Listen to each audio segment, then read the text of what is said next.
everyone, I'm Rob Simmelcare in New York, and this is Money Matters. Okay, so you get a letter or an email from somebody claiming to be an official or the relative of an official with the Nigerian government or a Nigerian company. The writer explains that a government contract has just been fulfilled and there is a surplus left over.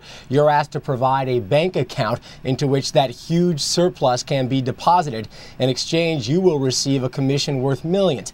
It is one of the oldest scams out there, yet somehow people still fall for it. In today's Savvy Consumer segment, Good Morning America consumer correspondent Elizabeth Leamy tells us what to watch out for. Nice to see you, Elizabeth. I can't believe people are still falling for this. Oh, and they sure do. And listen, I've been doing this series on classic scams this time of year because college seniors are about to graduate, start making real money for the first time, and that makes them real targets because oftentimes they haven't heard of these scams. I think the two main targets are both seniors, senior citizens, and college seniors. So we're going back through some of the classics to try to educate people and keep them safe. Okay, so we went through some of the initial steps, what the email usually asks for. What happens next?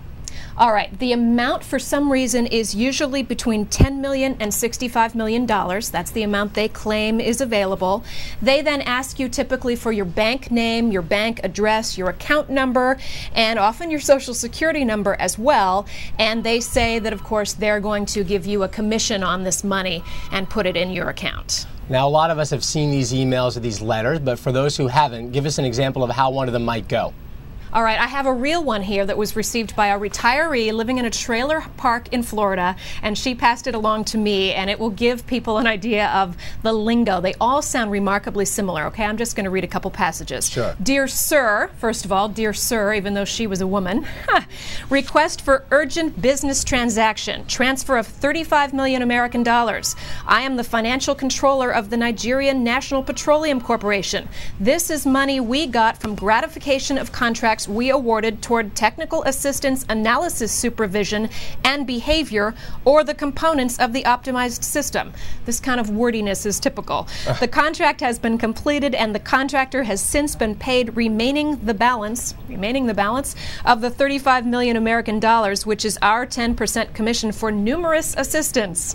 Now our problem lies that we do not have a foreign account, as such an account is against the civil service bureaucracy in Nigeria. They always make that excuse. Wow. We therefore decided to seek your assistance for a hitch-free transfer of this fund to an account you will provide. You would be entitled to, here's the hook, 35% for providing an account where the funds would be lodged. So that's the kind of come on that people are seeing. It is so unbelievable. It's so crazy, and it's usually so badly written. But I mean, do people really fall for this? They sure do. I mean, let me get this straight. You get a letter from Nigeria. You don't know anybody in Nigeria. You're asked to help launder money, and yet people think that they really are going to make money. It's incredible. We don't know exactly how many victims there are because most people are too embarrassed to come forward. But the Secret Service says hundreds of millions of dollars, American dollars, are lost to this every year because, of course, they're trying to get your bank account number and then they drain your account is what they do. Right. One example, one man lost $400,000. Oh, man.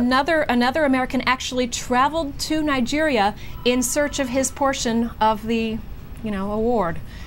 Very sad, very tragic Yeah. stuff. I mean, it's just sad to see people falling for this. So what are U.S. authorities and U.S. law enforcement doing about these scams to try to protect people who are vulnerable? By the way, just one more sad case, because you mentioned it's so sad. One man here in the Washington area actually lost his church's reserve fund. He thought he was helping the church out. Anyway, as to what they are doing to help, it's very, very difficult. The U.S. government can only prosecute these Nigerians if they travel to the United States. Now, a number of years ago, the Secret Service did send a task force to Lagos, Nigeria. They set up at the embassy there, teamed up with Nigerian officials, and they were able to bust a lot of people. And when they did, they actually found all sorts of data on people from around the world who were about to be victimized. Unbelievable. So what are some of the telltale signs that people can look out for to know that this kind of thing is a scam? Well, sadly, if the letter is from Nigeria or another African country or from a Nigerian or in Africa living somewhere else, You know what? That is a telltale sign, because this is a scam that has been passed down through the generations to various African people. Also, if the letter arrives in a brownish envelope, brownish sort of official-looking envelope, that's pretty typical. Often it is addressed to president or CEO, even if it is sent to a grandmother living in a trailer park in Florida. They use those sort of flattering terms to try to get to you that way.